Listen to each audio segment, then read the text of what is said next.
للہ رب العالمین وصلی اللہ علی محمد وآلہ الطاہرین ولعنۃ اللہ علی اعدائہم اجمعین الی قیام یوم الدین وقال سبحانہ وتعالی یا ایہا الذین آمنوا کتب علیکم الصیام کما کتب علی الذین من قبلکم لعلکم تتقون۔ موضوع گفتگو روزوں کے کفارے۔ اب تک جو گفتگو کی ترتیب رہی وہ یہ تھی کہ کیا کیا چیزیں روزوں کو باطل کرتی ہیں، اور پھر اس کے بعد یہ گفتگو ہوئی کہ روزوں کو باطل کرنے والی چیزوں کے احکام، پھر اس کے بعد یہ گفتگو ہوئی کہ کہاں کفارہ اور قضا دونوں لازم ہیں اور کون سے کام ایسے ہیں کہ ان کو انجام دینے کے بعد فقط قضا ہے اور کفارہ نہیں ہے۔ اب گفتگو کا عنوان ہے روزوں کا کفارہ۔ اب روزوں کا کفارہ 3 قسم کا ہے، جن میں سے 2 قسم کے کفارے اس وقت انجام دیے جا سکتے ہیں، اور ایک ایسا کفارہ ہے جو فی الحال انجام نہیں دیا جا سکتا۔ وہ کون سا کفارہ کہ جو انجام نہیں دیا جا سکتا؟ وہ ہے ایک غلام کا آزاد کیا جانا۔ بس روزوں کے کفارے در حقیقت 3 اقسام کے ہیں، جن میں سے پہلا ایک غلام کو آزاد کرنا، جو اس وقت ممکن نہیں۔ نمبر 2 60 دن کے روزے رکھنا، اور نمبر 3 60 مسکینوں کو کھانا کھلانا۔ بس اگر کوئی شخص جان بوجھ کے روزہ باطل کرے، یعنی کسی ایسے کام کو انجام دے کہ جس سے روزہ باطل ہوتا ہے اور وہاں پر کفارہ بھی ہے، اسی طریقے سے اگر روزہ نہ رکھے، کیونکہ یہ بھی روزہ نہ رکھنا ایسا ہے جیسے کہ روزے کو باطل کیا، اور روزہ نہ رکھنا کفارے کا سبب ہے۔ اب اگر کسی نے روزہ نہیں رکھا یا روزے کو باطل کیا تو اسے کفارہ دینا ہے۔ کفاروں میں سے ایک کفارہ اس کے لیے پاسبل نہیں ہے، بچے 2، یعنی یا 60 روزے رکھے یا 60 مسکینوں کو کھانا کھلائے۔ اب اگر یہ شخص ایسی عمر میں ہے کہ یہ روزے بھی نہیں رکھ سکتا اور مال کے اعتبار سے پریشان ہے، یعنی مالدار بھی نہیں ہے جو کفارہ دے سکے، تو ایسے شخص کے لیے یہ ہے کہ وہ کثرت سے اللہ سبحانہ و تعالیٰ کی بارگاہ میں استغفار کرے۔ البتہ اگر ایسا شخص مستطیع ہو جائے، یعنی اب یہ استطاعت رکھتا ہو کس چیز کی، یعنی یا یہ روزے رکھ سکتا ہو، پہلے نہیں رکھ سکتا تھا بیماری کی وجہ سے، اب رکھ سکتا ہے، پہلے کفارہ نہیں دے سکتا تھا غربت کی وجہ سے، اب دے سکتا ہے۔ بس جب بھی یہ روزے رکھنے کے قابل ہو جائے گا تو اس پر لازم ہے کہ کفارہ ادا کرے اپنے روزوں کا، روزوں کی صورت میں، اور اگر مال کے ذریعے سے یہ کفارہ دے سکتا ہے تو پھر ہر روزے کے بدلے 60 مسکینوں کو کھانا کھلائے، جس کی تفصیل انشاءاللہ بیان ہوگی۔ اب یہاں پر جیسا کہ پہلے توجہ دلائی کہ روزوں کے کفارے 3 قسموں کے ہیں، جن میں سے پہلی قسم یعنی ایک غلام کو آزاد کرنا، یہ اس وقت ممکن نہیں، کیونکہ اس وقت کنیزوں اور غلاموں کا سلسلہ نہیں ہے۔ اسلام کی توجہ اس امر کی جانب تھی، اور وہ زمانہ وہ تھا کہ جب کنیزوں اور غلاموں کا بہت زیادہ سلسلہ تھا۔ اسلام نے چاہا کہ یہ سلسلہ ختم ہو، لہٰذا بعض گناہوں کو انجام دینے کے بعد اللہ سبحانہ و تعالیٰ نے کفارے کے طور پر غلاموں اور کنیزوں کو آزاد کرنے کا ایک سلسلہ کیا۔ بس پہلا موضوع اور جو پہلی چیز ہے یعنی روزوں کے کفارے کی صورت میں، وہ ہے ایک غلام کو آزاد کرنا۔ دوسرا کفارہ یعنی روزوں کے کفارے کی جو دوسری صورت ہو سکتی ہے وہ یہ کہ جس شخص نے روزہ باطل کیا ہے، روزہ نہیں رکھا، وہ 60 روزے رکھے، اور ان روزوں کی ترتیب یہ ہوگی کہ پہلے 31 روزے رکھے اور اس کے بعد 29 روزے رکھے۔ پہلے 31 روزے لگاتار رکھے، اور ان 31 روزوں میں کوئی فاصلہ نہیں آنا چاہیے۔ بعد میں سے اختیار ہے کہ 29 روزے چاہے لگاتار رکھ لے اور چاہے الگ الگ رکھے۔ بس پہلا کام اس کا یہ ہے کہ 31 روزے رکھے لگاتار، اور بعد میں سے اختیار ہے کہ چاہے لگاتار رکھے اور چاہے جدا جدا۔ اب 31 روزوں کے بارے میں توجہ ہو کہ اگر اس نے بیچ میں ایک دن بھی جان بوجھ کے روزہ چھوڑ دیا تو اس کو دوبارہ سے روزے رکھنے پڑیں گے فرض کریں کسی نے 28 روزوں کے بعد ایک روزہ جان بوجھ کے چھوڑ دیا تو اب اسے دوبارہ ایک کر کے ایک اور دو اور 3 کر کے 31 روزے رکھنے پڑیں گے اور پھر 29 رکھنے ہوں گے. جو اس نے 28 رکھے وہ اس کے کاؤنٹ نہیں ہوں گے کفارے کے اعتبار سے. اسی طریقے سے اسے توجہ دینی ہے کہ جب کفارے کے لیے 31 روزے رکھنا شروع کرے تو یہ پہلے سے حساب لگا لے کہ اس دوران کوئی ایسا دن تو نہیں ہے کہ جو پہلے توجہ دلائی کہ جس میں روزہ رکھنا حرام ہو. مثال کے طور پہ کسی نے کفارے کا روزہ رکھنا شروع کیا پہلی ذی الحج سے، 9 ذی الحج تک اس کے روزے صحیح ہو گئے، 10ویں ذی الحج کو روزہ رکھنا حرام ہے، یہ 9 روزے اس کے بیکار ہو گئے، یعنی کفارے میں کاؤنٹ نہیں ہوں گے. اب انشاءاللہ اس کو ثواب ضرور ملے گا لیکن کفارے میں کاؤنٹ نہیں ہوں گے. اسے 11 ذی الحج سے یا جب بھی چاہے دوبارہ روزے شروع کرنے ہوں گے. بس پہلا یہ کام اور یہ توجہ رہے کہ جب 31 روزے رکھنا چاہیں تو حساب لگا لیں کہ بیچ میں کوئی ایسا دن تو نہیں آ رہا کہ جب روزہ رکھنا حرام ہے، یا یہ کہ یقین اگر اسے ہے سفر پہ تو نہیں جانا، اگر پہلے سے پتہ ہے تو پھر روزے نہ رکھیں. اسی طریقے سے فرض کریں کسی نے منت مانی تھی 28 رجب کو 27 رجب کو روزہ رکھنے کی، بس یہ اگر پہلی رجب سے کفارے کے روزے رکھے تو 27 رجب کو، کیونکہ یہ منت مان چکا تھا اور یہ ایک واجب روزہ تھا اس پہ رکھنا، اور اس دن کفارے کا روزہ رکھنا اس کے لیے جائز نہیں ہے کیونکہ یہ پہلے سے منت مان چکا ہے 28 رجب کے روزے کی یا 27 رجب کے روزے کی. تو یہ حساب لگانا ہے کہ آیا جب میں 31 دن روزے رکھ رہا ہوں تو کوئی ایسا دن تو نہیں آ رہا کہ جس میں روزہ رکھنا حرام ہو، یا جس میں میرا کوئی اور واجب روزہ ہے کہ جو مجھے رکھنا ہے، یا ایسا کوئی یقینی سفر آ رہا ہو. اب اگر یہ سب کچھ ہوا تو کیا کرنا ہے؟ دوبارہ روزے رکھنا. لیکن فرض کریں کہ کسی نے 31 روزے شروع کیے اور بیچ میں اچانک سفر آ گیا، اچانک خط آیا یا فون آیا کہ جی والد کی طبیعت شدید خراب ہے اور تمہیں پہنچنا ہے. یہ سفر اس کا مجبوری کا تھا، اب یہ سفر پہ جائے گا. 20 روزے اس نے رکھے تھے، 21ویں روزے سے یہ سفر پہ چلا گیا تو یہ 20 روزے اس کے کاؤنٹ ہوں گے کیونکہ اسے پہلے سے علم نہیں تھا، مجبوری کے عالم میں یہ ہوا. اب باقی روزے 11 روزے یہ آ کے رکھے گا اور باقی 29 روزے پھر بعد میں چاہے ترتیب سے رکھے چاہے الگ الگ رکھے. اسی طرح سے اگر کسی خاتون نے 31 روزے شروع کیے تو بلا شک ایک پرابلم ان کے ساتھ آئے گا ماہانہ کہ جس میں روزے رکھنا حرام ہو جائیں گے. تو خواتین کے لیے چھوٹ ہے کہ حیض یا نفاذ میں یہ روزے نہ رکھیں اور جتنے روزے ہیں ان کے وہ کاؤنٹ ہوں گے، اور طہارت کے بعد دوبارہ روزے رکھنا شروع کریں اور جب یہ 31 ہو جائیں گے تو یہ 31 مانے جائیں گے، بعد میں 29 اور رکھیں. لیکن جیسے ہی حیض ختم ہوگا، جیسے ہی نفاس ختم ہوگا، ان کو دوبارہ روزے شروع کرنے ہوں گے. اسی طریقے سے جیسے ہی وہ شخص سفر سے واپس آئے گا تو اس کو دوبارہ روزے شروع کرنے ہوں گے. کفارے کی تیسری قسم، یعنی اگر کوئی ماہ رمضان کے روزے کا کفارہ ادا کرنا چاہے تو اس کی 3 صورتیں ہیں. تیسری قسم کیا ہے کہ 60 مسکینوں کو کھانا کھلائے. اب اگر کوئی 60 مسکینوں کو کھانا کھلانا چاہے تو یہاں پر مختلف سوال ابھرتے ہیں ذہن میں کہ یہ 60 مسکین الگ الگ ہوں یا 15 مسکینوں کو 4 دفعہ کھلا دیں، یا یہ کہ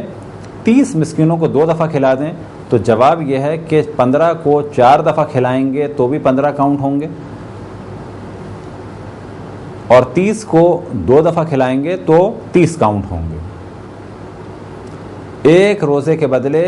60 مسکینوں کو کھانا کھلانا ہے،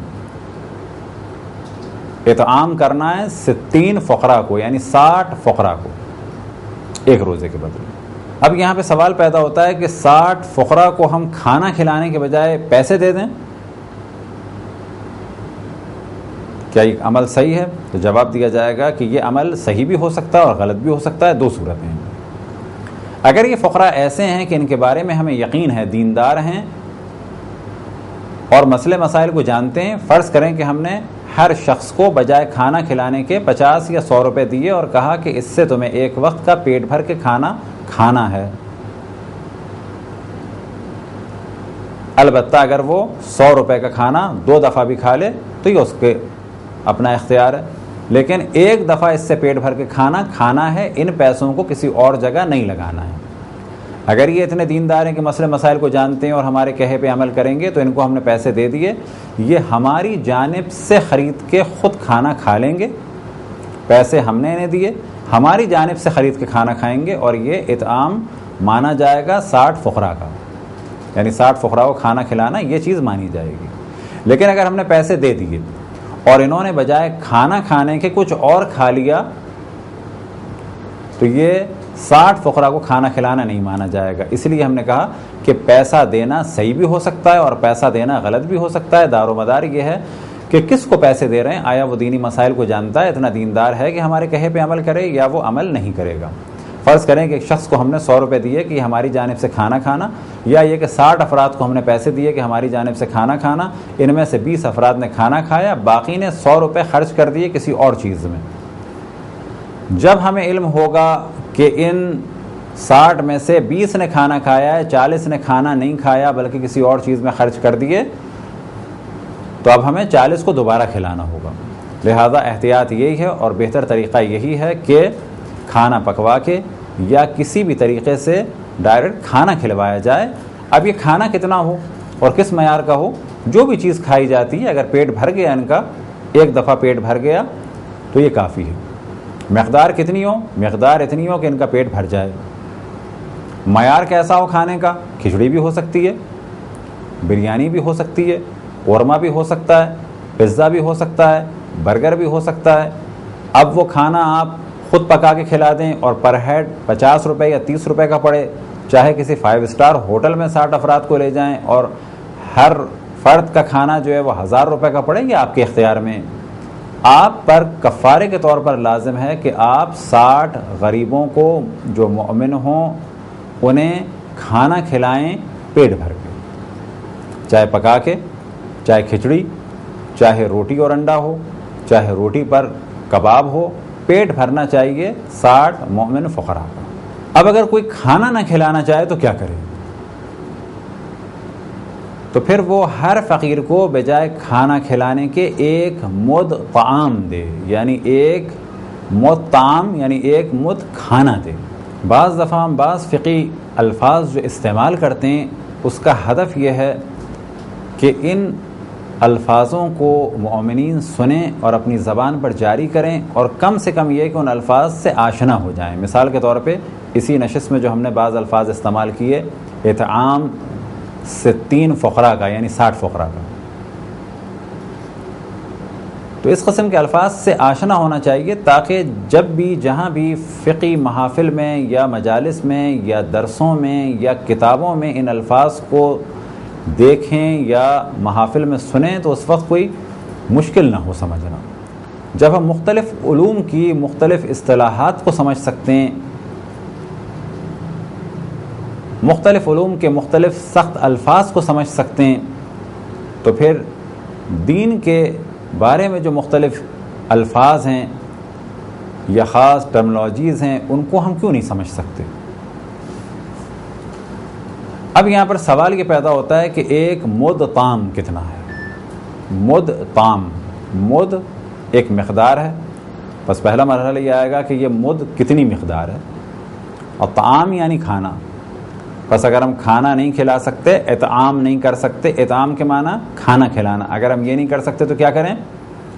ہر فقیر کو یعنی ہر اس ضرورت مند کو یعنی 60 افراد کو کیا دیں؟ ہر ایک شخص کو ایک مد طعام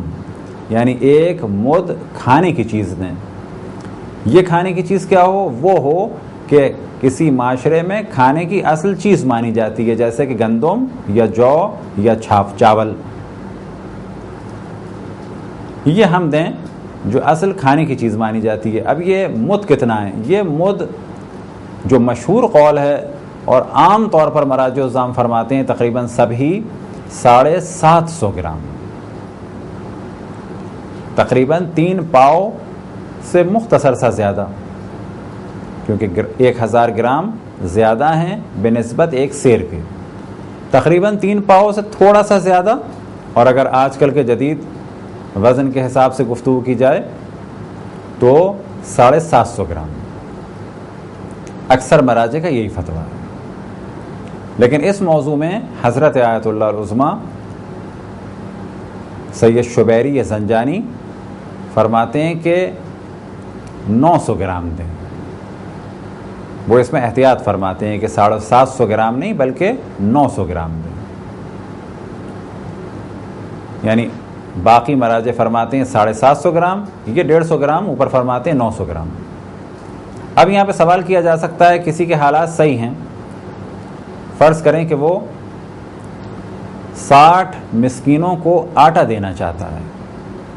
کیا ضروری ہے کہ وہ 750 گرام دے، یا اگر وہ آیت اللہ العظمیٰ موسیٰ شبیری یا زنجانی کا مقلد ہے تو 900 گرام دے، اس سے اوپر نہ ہو؟ تو جواب یہ ہے کہ 750 سے کم نہ ہو، اور جو مقلد ہے آغا زنجانی کا وہ 900 گرام سے کم نہ دے. لیکن اگر زیادہ دینا چاہے قربتاً الی اللہ تو جتنا زیادہ دے اتنا بہتر ہے. مثال کے طور پہ ایک شخص 750 گرام بھی دے سکتا ہے ہر فقیر کو، 60 فقیروں کو، اور وہ کہتا ہے کہ اگر میں 1 کلو بھی دے دوں تو میرے لیے کوئی فرق نہیں پڑتا. اب وہ 1 کلو کی 60 تھیلیاں یا پیکٹ بنواتا ہے اور ہر فقیر کو 1 کلو کا یہ تھیلہ دے دیتا ہے. تو کیا یہ عمل یعنی زیادہ دینا جائز ہے؟ قطعاً جائز ہے. اب ایک احتیاط یہ کی جاتی ہے کہ جو بھی آپ کھانا دیں وہ ایک ہی قسم کا دیں، نہ یہ کہ مثال کے طور پہ 1 پاؤ کر کے آپ نے 4 قسم کی چیزیں دے دی، 1 پاؤ گندم، 1 پاؤ جو، 1 پاؤ پسا ہوا آٹا اور 1 پاؤ فرض کریں کہ چاول. اگر دیں تو ایک ہی چیز دیں. اسی طریقے سے ایک کو کم سے کم 750 گرام دیں، نہ کہ 2 افراد کو تقسیم کر دیا. فرض کریں ایک کو آپ نے دے دیا آدھا اور ایک کو دے دیا آدھا، کہا جائے گا نا. کم سے کم 750 گرام کھانے کی چیز جو اصل میں کھانے کی چیز ہے جیسے کہ گندم یا جو یا چاول، یہ ایک فقیر کو دیں. اس کو آپس میں 2 جگہ پر تقسیم نہ کریں، 2 کے درمیان. اب یہاں پہ ایک سوال ذہن میں آ سکتا ہے کہ اب تک جو ہماری گفتگو تھی وہ تھی کہ اگر کوئی روزہ دار ان مبتلات کو انجام دے کہ جن کا ذکر پہلے ہو چکا، اگر کوئی روزہ دار اپنا روزہ باطل کرے کسی ایسی چیز سے کہ جو اس پر حرام تھی،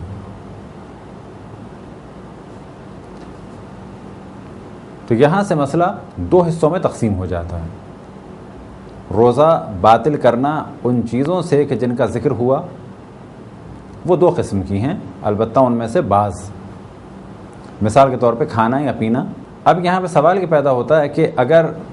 حرام چیز سے روزہ باطل کیا جائے تو اس جانب میں توجہ دلائیں کہ مفترات صوم یعنی صوم کو باطل کرنے والی چیزیں ان میں سے بعض ایسی ہیں کہ حلال ہیں در حقیقت لیکن روزے میں حرام ہے، جیسے کہ کھانا یا پینا کسی حلال چیز کا. اگر کسی نے حلال چیز کھائی، فرض کریں کہ عام پاک اور پاکیزہ کھانا کھایا، تو اس کا روزہ باطل ہے، قضا بھی لازم ہے اور کفارہ بھی دینا ہوگا. لیکن اگر کھانے یا پینے کے ذریعے سے اس نے اپنا روزہ باطل کیا لیکن یہ کھانا اور پینا حرام تھا، مثال کے طور پہ اس نے شراب پی کے روزہ باطل کیا، یا غیر ذبیحہ گوشت یعنی وہ جانور کہ جیسے شرعی طریقے سے ذبح نہیں کیا گیا اس کا گوشت کھایا، یا سور کا گوشت کھایا، یا کوئی ایسی غذا کھائی کہ جو حلال بھی تھی اور پاک بھی تھی لیکن اس کا کھانا اس کے لیے نقصان دہ تھا. تو جب بھی انسان اپنا روزہ باطل کرے کسی ایسی چیز سے کہ جو حرام ہے در حقیقت، یا یہ کہ حرام ہو گئی ہے، مثال کے طور پر نقصان کی وجہ سے حرام ہو گئی ہے، یا یہ کہ ہے روٹی لیکن وہ نجس ہو گئی ہے، یا ہے پانی لیکن وہ نجس ہو گیا ہے، تو اب اگر کوئی اپنا روزہ باطل کرے حرام چیز کے ذریعے سے، اور حرام کی جانب ہم نے توجہ دلائی کہ یا وہ حرام ہے پہلے سے، یا یہ کہ وہ حرام ہو گئی ہے نجاست کی وجہ سے یا نقصان کی وجہ سے وہ کھانے کی چیز، اس کا کفارہ کیا ہوگا؟ تو اکثر مراجع الزام یہ فرماتے ہیں کہ اس کا کفارہ جمع ہے، یعنی اسے تینوں کفارے ادا کرنے ہوں گے۔ اب 3 کفاروں میں سے ایک کفارے کی جانب یعنی ایک غلام کا آزاد کیا جانا کہ جو اس وقت ممکن نہیں، باقی بچتے ہیں 2۔ بس اصل مسئلہ کیا ہوگا؟ اگر کوئی حرام چیز کے ذریعے سے اپنا روزہ باطل کرے تو اسے آج کے زمانے میں 2 کفارے دینے، 60 روزے بھی رکھنے اور 60 مسکینوں کو کھانا بھی کھلانا ہے۔ لیکن آغا سستانی یہ فرماتے ہیں کہ بہتر ہے کہ یہ 2 کفارے دے، یا بالفاظ دیگر بہتر ہے کہ یہ 3 کفارے دے۔ لیکن پھر ہم توجہ دلائیں کہ 2 کے لیے ہم نے کیوں کہا کہ تیسرا کفارہ یعنی غلام آزاد کرنا تو اس وقت پاسبل ہی نہیں ہے، تو وہ فرماتے ہیں بہتر ہے، لیکن 1 کفارہ تو ہر صورت میں واجب ہوگا۔ اگر کوئی شخص خدا، رسول اور ائمہ علیہ السلام کی جانب جھوٹی نسبت دے تو اس مسئلے میں بھی امام خمینی، آغا خوئی اور بعض آج کل کے مراجع فرماتے ہیں کہ اسے کفارۃ الجمع یعنی تینوں کفارے دینے، اور پھر یہاں پر توجہ دلائیں کہ جب بھی کہا جاتا ہے تینوں کفارے تو ان میں سے 1 کفارہ تو اس وقت ممکن ہی نہیں ہے، باقی بچے 2۔ لیکن آغا سستانی فرماتے ہیں کہ یہ بہتر ہے۔ لیکن آغا مکارم، آغا زنجانی فرماتے ہیں کہ 1 ہی کفارہ دینا ہے، اور اسی طرح سے آغا سستانی بھی فرماتے ہیں کہ 1 کفارہ دینا ہے، لیکن بہتر ہے کہ باقی کفاروں کو بھی ادا کیا جائے۔ اگر روزہ دار ماہ رمضان میں کسی حلال چیز کے ذریعے سے اپنا روزہ باطل کرے تو جب بھی کہا جائے حلال چیز کے ذریعے سے روزہ باطل کرے تو اس جانب توجہ رہے کہ اسے قضا بھی دینی ہے اور کفارہ بھی دینا ہے۔ اس وقت ہماری گفتگو یہ ہے کہ اگر حلال کے بجائے کسی حرام کے ذریعے سے وہ روزہ باطل کرے تو اس کا کیا حکم ہے؟ تو ہم نے عرض کی کہ کفارۃ الجمع یعنی اسے تینوں کفارے دینے ہوں گے، البتہ آغا سستانی فرماتے ہیں کہ مستحب ہے۔ اب یہاں پر ایک اور تصور کیا جا سکتا ہے، اور وہ یہ کہ اگر کوئی شخص اپنا روزہ حلال چیز کے ذریعے سے باطل کرے، مثال کے طور پہ پاک پانی کے ذریعے سے۔ پاک پانی کی مثال ہم نے کیوں دی؟ کہ اگر پاک پانی کے ذریعے سے روزہ باطل کرے گا تو اس کا الگ حکم ہے، لیکن اگر نجس پانی کے ذریعے سے روزہ باطل کرے گا تو کفارۃ الجمع ہوگا۔ اب یہاں پر گفتگو یہ ہے کہ اگر کوئی اپنا روزہ باطل کرتا ہے کسی ایسی چیز سے کہ جو بلا شک روزہ دار کے لیے حرام ہے لیکن در حقیقت وہ حلال ہے، جیسے کہ پاک پانی، بس اگر کوئی شخص اپنا روزہ پاک پانی یا پاک کھانے کے ذریعے سے باطل کرے اور بعد میں کوئی حرام کام انجام دے تو کیا اس پر کفارۃ الجمع ہوگا؟ یہ سوال کیوں ذہن میں آ سکتا ہے؟ یہ سوال اس لیے ذہن میں آ سکتا ہے کہ اس نے اپنا روزہ باطل کیا، لیکن ماہ رمضان کے دن کی خود ایک حرمت اور احترام ہے۔ بس اگر کسی نے اپنا روزہ حلال چیز کے ذریعے سے باطل کیا، بعد میں اس نے کوئی حرام کام انجام دیا، تو تقریباً سبھی مراجع فرماتے ہیں کہ اس پر 1 ہی کفارہ ہوگا۔ لیکن آغا مکارم شرازی فرماتے ہیں کہ بنا بر احتیاط واجب 3 کفارے ادا کرے، البتہ جب بھی 3 کفاروں کا ذکر ہو تو یہ اس جانب توجہ رہے کہ فی الحال 2 کفارے واجب ہیں، تیسرا کفارہ یعنی غلام آزاد کرانا اس وقت میسر نہیں ہے، اس وقت ممکن نہیں ہے۔ اگر کوئی شخص ماہ رمضان میں ڈکار لے، ڈکار لینا بلا شک جائز ہے، لیکن ڈکار میں بعض دفعہ پیٹ سے ایک چیز منہ تک آ جاتی ہے۔ اب اگر یہ خود بخود واپس چلی گئی تو نہ قضا ہے اور نہ ہی کفارہ ہے، لیکن اگر یہ چیز منہ میں آ گئی تو لازم ہے کہ اس کو تھوک دیا جائے اگر اختیار ہے، لیکن اگر منہ میں آنے کے بعد بھی اختیار نہیں رہا اور واپس چلی گئی تو نہ قضا ہے نہ کفارہ۔ لیکن فرض یہ کریں کہ منہ میں آئی، جب ہم نے ڈکار لی تو کچھ چیز منہ میں آ گئی پیٹ سے نکل کے، اور جان بوجھ کے ہم اسے واپس اندر لے گئے، تو اگر کوئی جان بوجھ کے واپس لے گیا اس چیز کو تو اس پہ قضا بھی لازم ہے اور کفارہ بھی لازم ہے۔ لیکن اگر وہ چیز نجس تھی، مثال کے طور پہ ڈکار آئی اور ہمیں یہ علم ہے کہ اس ڈکار کے ساتھ ساتھ خون بھی تھا، اگر اس خون کو ہم اندر لے گئے تو یہاں پر کہا جائے گا کہ اس شخص نے حرام چیز کے ذریعے یعنی خون اندر لے جانے کے ذریعے سے اپنا روزہ باطل کیا، پر بس اس پر بھی اکثر مراجع کے نزدیک 3 کفارے واجب ہیں، لیکن جیسا کہ پہلے توجہ دلائی کہ آیت اللہ العظمیٰ سستانی فرماتے ہیں کہ بہتر ہے کہ 3 کفارے ادا کیے جائیں۔ اگر کوئی شخص کسی ایسے شخص کے کہنے پر کہ جس کی بات پر بہت زیادہ اطمینان نہیں کیا جا سکتا اور نہ ہی اعتماد کیا جا سکتا ہے، اس کے کہے پر روزہ کھول لے، فرض کریں کہ ایسا شخص کہ بہت زیادہ وہ مسئلے مسائل سے بھی آشنا نہیں ہے اور اس کے قول کا بھی زیادہ معلوم نہیں ہے، یا یہ کہ اس کے قول پر اعتماد نہیں کیا جا سکتا اور وقت سے بھی وہ آشنائی نہیں رکھتا، بس ایسا فرد کہ جس کی بات پر عمل کرنا خود ہم مناسب نہیں سمجھتے اور اس کے قول پر مغرب سمجھتے ہوئے روزہ اگر افطار کر لیں، مثال کے طور پر اس نے کہہ دیا کہ مغرب ہو گئی، لیکن کیسا فرد؟ ایسا فرد کہ جس کے قول پر بہت زیادہ اعتماد نہیں کیا جا سکتا، اگر ہم نے کچھ کھا لیا یا پی لیا تو ہمیں قضا بھی دینی ہے اور ساتھ میں کفارہ بھی دینا ہے، کیونکہ اس کا قول معتبر نہیں تھا، ہمارے نزدیک وہ شخص معتبر نہیں تھا۔ لیکن اگر وہ شخص عادل تھا اور وقت کا بھی آشنا ہے اور اس کی بات میں بھی وزن ہے اور ہمیں یہ معلوم ہے کہ اسے کسی قسم کی کوئی ضرورت نہیں، نہ کوئی خوف ہے کہ جو ہمیں مس گائیڈ کرے، وہ وقت سے بھی آشنا ہے، مسئلے مسائل سے بھی آشنا ہے اور عادل بھی ہے، اگر اس کے کہنے پر ہم نے افطار کر لیا اور بعد میں یہ پتہ چلا کہ اس وقت مغرب نہیں ہوئی تھی، تو یہاں پر فقط قضا ضروری ہے لیکن کفارہ ضروری نہیں ہے۔ وہ کس وجہ سے؟ کہ ہم نے اس کے کہے پر یقین کر لیا، کیونکہ اصل میں یقین خود ہمیں ہونا چاہیے اور ہمیں تحقیق کرنی چاہیے۔ اگر کوئی شخص ماہ رمضان میں اپنا روزہ باطل کر لے اور باطل کرنے کے بعد وہ مسافرت کرے تو کیا اس پہ سے کفارہ ساقط ہو جائے گا؟ تو جواب یہ ہے کیونکہ اس نے پہلے روزہ باطل کیا ہے اور بعد میں وہ کام کیا ہے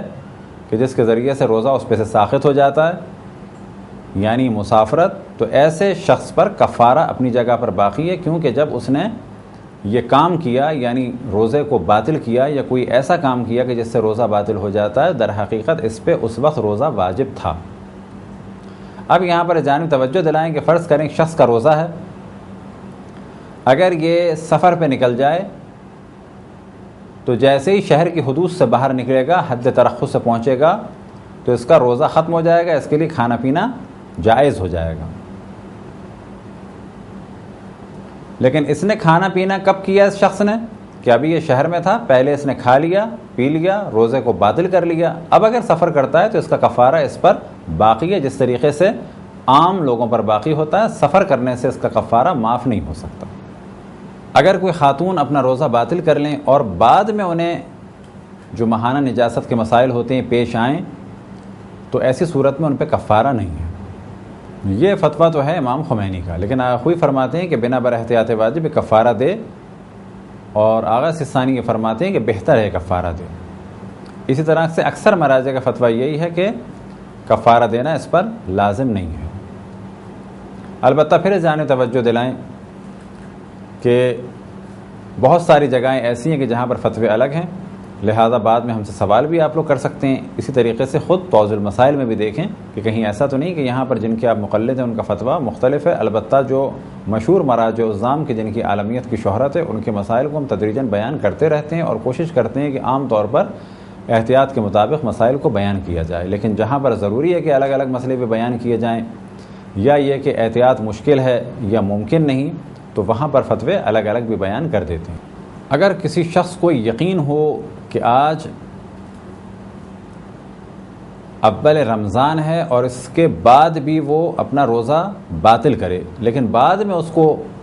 پتہ چلے کہ آج اول رمضان نہیں بلکہ آخر شعبان تھی، تو ایسے شخص پر بھی کفارہ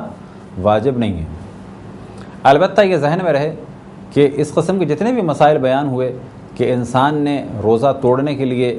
کوئی کام انجام دیا اور بعد میں پتہ چلا کہ آج ماہ رمضان کا روزہ نہیں تھا، تو اس قسم کی جتنی بھی جگہیں ہیں تو یہاں پر گفتگو یہ ہو رہی ہے کہ اس پر کفارہ نہیں ہے، لیکن یہ ذہن میں رہے کہ اس موضوع کو کہا جاتا ہے تجری، یعنی انسان فرض کریں کوئی ایسا کام کرے کہ جو اس کے مطابق حرام تھا، جیسے کہ اس مسئلے میں بیان ہوا، اسے یقین تھا کہ آج اول رمضان ہے اور آج میں روزے سے ہوں، اور پھر اپنا روزہ باطل کر دے، اور باطل کرنے کے بعد اسے پتہ چلے کہ آج اول رمضان نہیں بلکہ آخر شعبان تھی، گو کہ اس پہ کفارہ واجب نہیں ہے، لیکن یہ عمل خود جائز نہیں ہے۔ وجہ کیا ہے کہ اس نے در حقیقت گناہ کا ارادہ کیا۔ کفارہ نہ ہونا الگ چیز ہے، لیکن یہ عمل جائز نہیں ہے، کہا جائے گا شخص نے حرام کیا، گو کہ اتفاق سے آج اول رمضان نہیں تھی، لیکن اس نے روزہ اپنا باطل کیا ہے اللہ کی مخالفت کرتے ہوئے رمضان کا دن جاننے کے باوجود۔ اب یہ اور بات ہے کہ آج اول رمضان نہیں تھی، بعد میں پتہ چلا کہ آج آخر شعبان تھی، لیکن یہ تجری ہے، اللہ سبحانہ و تعالیٰ کی مخالفت اس نے کی۔ اب یہ اور بات ہے کہ مخالفت ہوئی نہیں۔ اسی طریقے سے اگر کوئی شخص آخر رمضان اور شوال کے بارے میں شک میں ہو اور پھر اپنا روزہ باطل کر دے تو ایسا شخص بھی قطعاً احتیاط نہیں کر رہا، اسے آج روزہ رکھنا چاہیے تھا، گو کہ شک میں تھا لیکن اسے رمضان کی نیت سے روزہ رکھنا چاہیے تھا۔ اگر بعد میں یقین ہو جاتا کہ عید ہے تو اس کا روزہ خود بخود ختم ہو جاتا، اور اگر اسے یقین نہ ہوتا تو پھر آج کا روزہ 30واں روزہ مانا جاتا اور اس کا روزہ بالکل صحیح ہوتا، لیکن اس نے اس شک کے باوجود اپنا اگر روزہ باطل کیا تو اس پر کفارہ نہیں ہے، لیکن یہ عمل قطعاً مناسب نہیں ایک مومن کے لیے۔ اب تک تو ہماری گفتگو تھی ماہ رمضان کے روزے کے بارے میں کہ اگر کوئی اسے باطل کرے تو کیا کفارہ ہوگا۔ اب یہ سوال پیدا ہوتا ہے کہ ماہ رمضان کا روزہ تو نہیں ہے، لیکن ایک واجب معین روزہ ہے۔ واجب معین روزے کے بارے میں پہلے بھی ہم نے توجہ دلائی۔ فرض کریں کہ آپ نے منت مانی کہ میں اگر میرا یہ کام ہو گیا تو میں ایک دن روزہ رکھوں گا، تو یہ واجب ہے لیکن معین نہیں ہے، کبھی بھی آپ رکھ لیں۔ لیکن اگر آپ نے منت مانی کہ اگر میرا یہ کام ہو گیا تو میں اس سال 27 رجب یعنی روز بعثت رسول اللہ صلی اللہ علیہ وآلہ وسلم کے دن روزہ رکھوں گا، تو یہ روزہ ہو جائے گا واجب معین، یعنی آپ نے اس کی تاریخ بھی معین کی ہوئی ہے۔ تو جو مسائل کفارے کے ماہ رمضان کے روزے کے بارے میں ہیں، یعنی اگر کوئی ماہ رمضان کا روزہ باطل کرے تو اس پہ قضا بھی ہے اور کفارہ بھی ہے، بالکل اسی طرح سے اگر کوئی واجب معین روزے کو باطل کرے تو اس پر قضا بھی ہے اور کفارہ بھی ہے۔ اب یہاں پہ سوال پیدا ہوتا ہے کہ اگر کوئی شخص ماہ رمضان کا قضا روزہ رکھے تو کیا وہ اپنے روزے کو باطل کر سکتا ہے؟ فرض کریں ایک شخص نے ماہ رمضان کا قضا روزہ آج رکھا تو ظہر سے پہلے تو یہ اپنا روزہ اگر توڑ دے تو اس پر کوئی حرج نہیں، کوئی کفارہ نہیں، لیکن اگر ظہر کے بعد، اور پہلے بھی ہم نے توجہ دلائی کہ ظہر سے مراد مسائل فقہی میں محلے کی اذان نہیں ہے، بلکہ ظہر سے مراد جب سورج نکلتا ہے اور جب انتہائی بلندی پہ پہنچنے کے بعد دوبارہ جھکنا شروع ہوتا ہے، یعنی زوال کی جانب آتا ہے، تو یہ ہوتا ہے زوال، اور اس زوال کو ہی کہا جاتا ہے کہ یہ وقت ہے اول ظہر کا۔ تو جیسے ہی سورج کو زوال ہو اس کے بعد اگر روزے کو کسی نے اپنے باطل کیا، کون سا روزہ؟ ماہ رمضان کا قضا روزہ، تو ایسے شخص کے لیے ظہر سے پہلے روزہ باطل کرنا جائز تھا جس کا ماہ رمضان قضا روزہ ہے، لیکن ظہر کے بعد روزہ باطل کرنا حرام ہے، اور اسے یا 10 مسکینوں کو کھانا کھلانا ہوگا کفارے کے طور پر، یا 3 دن لگاتار روزے رکھنے ہوں گے۔ ایک سوال یہ ذہن میں آ سکتا ہے کہ کیا اگلے ماہ رمضان سے پہلے کفارہ ادا کرنا واجب ہے؟ تو جواب یہ ہے کہ اگلے ماہ رمضان سے پہلے کفارہ ادا کرنا بہتر ہے لیکن واجب نہیں ہے، یعنی جتنی جلدی کی جائے کفارہ ادا کرنا میں اتنا بہتر ہے۔ اسی طریقے سے سوال یہ پیدا ہو سکتا ہے کہ اگر لیٹ کیا جائے تو کیا کفارہ بڑھ جائے گا؟ تو جواب یہ ہے کہ کتنے ہی سال آپ لیٹ کر دیں کفارہ اتنا ہی رہے گا، اور پھر اس جانب توجہ دلائیں کہ جتنی جلدی ادا کیا جائے اتنا بہتر ہے۔ کفارے کے بارے میں پہلے بھی توجہ دلائی کہ اگر کوئی 60 مسکینوں کو کھانا کھلا کے کفارہ ادا کرنا چاہے تو اس پر لازم ہے کہ 60 مسکینوں کو الگ الگ پیٹ بھر کے کھانا کھلائے، چاہے وہ مہنگا ہو چاہے وہ سستا ہو۔ ایک آدمی اگر 4 افراد کے برابر کھاتا ہے تو وہ 4 افراد کے برابر کھانے والا ایک ہی مانا جائے گا، کیونکہ ہمیں 60 افراد کو پیٹ بھر کے کھانا دینا ہے۔ پیسے نہیں دے سکتے، صرف اس صورت میں دے سکتے ہیں کہ جب ہمیں یقین ہو کہ یہ ہمارے پیسوں سے ہماری جانب سے کھانا لے کے کھائیں گے یا کھلائیں گے۔ ایک شخص کو اگر ہم کھانے کے بدلے کچھ دینا چاہیں تو وہ 750 گرام کم سے کم آٹا یا گندم یا جو یا چاول یا کوئی بھی کھانے کی چیز اس کو دی جائے گی، اور 750 گرام سے کم بھی نہ دی جائے۔ البتہ زیادہ آپ دینا چاہیں تو دے دیں، لیکن ہاں ایک فرد کو 750 اور 750 2 دفعہ دے دیے جائیں اور کہا جائے کہ یہ ہم نے 2 افراد کو دے دیے، 2 نہیں مانے جائیں گے۔ بے شک آپ 750 گرام کے بجائے 7.5 کلو ایک آدمی کو دے دیں، ایک ہی مانا جائے گا۔ ہاں یہ ہو سکتا ہے کہ ایک آدمی کو آپ نے دیا اور یہ اپنے گھر والوں کو کھلائے، تو یہ آپ کر سکتے ہیں کہ ایک آدمی کہ 9 گھر والے تھے، آپ نے اس کا حصہ بھی اسے دے دیا اور باقی 9 افراد کا بھی حصہ اسے دے دیا، حتیٰ دودھ پیتے ہوئے بچے کا بھی حصہ اس کو دے سکتے ہیں، اور اس طریقے سے 10 ہو جائیں گے۔ تو یہ تھے مختصر سے مسائل کفارے کے بارے میں۔ انشاءاللہ اگلا جو موضوع ہوگا وہ یہی موضوع ہے، لیکن اس کا تعلق ہے شادی شدہ افراد سے۔